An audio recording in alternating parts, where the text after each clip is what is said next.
దేవుడు అబ్రహామును అన్ని విషయములలోనూ ఆశీర్వదించెను.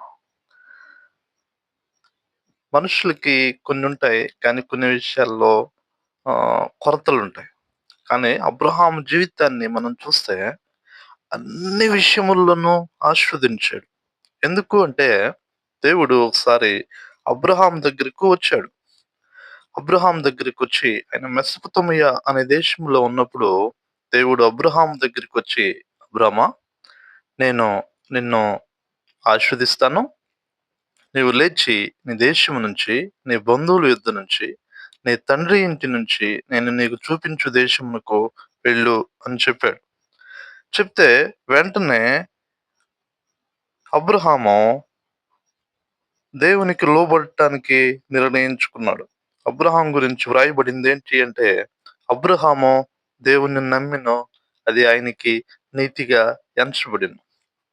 అబ్రహాముని వాళ్ళ నాన్న ఇంకా అందరూ అడిగారు, "అబ్రహాం, నువ్వెళ్తానంటున్నావు, బయలుదేరుతానంటున్నావు. ఆ దేవుడు మళ్ళీ నీకెప్పుడు కనపడతాడు" అంటే, తెలీదు. దేవుడు నీకు ఎక్కడ కనపడతాడు? తెలీదు. దేవుడు నిన్ను ఎలా ఆశీర్వదిస్తాడో తెలీదు. మరి దేవుడు నిన్ను ఏ దేశానికి తీసుకెళ్తానన్నాడు అంటే, తెలీదు. దేవుడు నాతో మాట్లాడాడు. ఆయన ఒక దేశము నాకు చూపిస్తానన్నాడు. ఆయన మాట్లాడినప్పుడు ఆయన్ని నేను నమ్మాను. మాట్లాడే ఆ దేవుణ్ణి అబ్రహాము నమ్మాడు. కాబట్టి వెంటనే బయలుదేరాడు. మెసొపొతేమియా దేశం నుంచి బయలుదేరాడు. ఆ రోజు అబ్రహాము మెసొపొతేమియా దేశం నుంచి దేవునికి లోబడి బయలుదేరడము ప్రపంచ చరిత్రలో ఒక అద్భుతమైన విషయం. అబ్రహాము బయలుదేరటం వలన ఇజ్రాయేలు జనాంగము ప్రారంభించబడింది. అబ్రహాము ప్రయాణం వలన విశ్వాసము ప్రారంభించబడింది. అబ్రహాము ఆ రోజు బయలుదేరడం వలన యేసుక్రీస్తు ప్రభువారు భూలోకానికి రావడానికి ఓ చక్కని ప్రణాళిక తయారు చేయబడింది. అబ్రహాము దేవుణ్ణి నమ్మాడు. ప్రియ తమ్ముడు, చెల్లి, మనం చాలా మందిని నమ్ముతాం.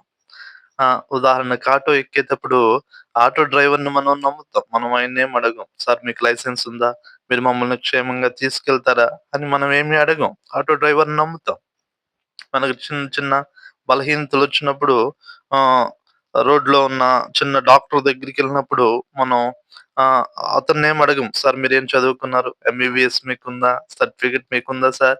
మీరిచ్చే మందులు నాకు తగ్గిస్తాయా? ఎఫెక్ట్ ఏమన్నా ఉంటదా?" అని మనం అడగం. అతన్ని మనం నమ్ముతాం. ప్రియులారా, మనం వాళ్ళని ఎలాగ నమ్ముతామో ఆహ్, అబ్రహాము ఆహ్, ఏమి లేనప్పుడు, అబ్రహాము స్టార్టింగ్‌లో ఏమి లేనప్పుడు దేవుడిని నమ్మాడు. దేవుడిని నమ్మాడు. దేవుని పిలుపుని నమ్మాడు కాబట్టి అబ్రహాము అన్ని విషయముల్లోనూ ఆశీర్వదించబడ్డాడు. దేవుడు యేసుక్రీస్తు ప్రభువారు సశరీరుడిగా మనకు ప్రత్యక్షమయ్యాడు. ఆయన మనల్ని పిలిచాడు. రక్షించబడటానికి, దీవించడానికి, ఫలించడానికి దేవుడు మనల్ని పిలిచాడు. పౌలంటాడు, "సువార్త ద్వారా దేవుడు మిమ్మల్ని పిలిచాడు" అంటాడు. ఈ రోజుల్లో మనం దేవునికి, దేవుని పిలుపుకు లోబడదాం. ఎందుకంటే అన్ని విషయాల్లోనూ మనం ఆశీర్వదించబడాలి అని దేవుడు కోరుకుంటున్నాడు. God bless you.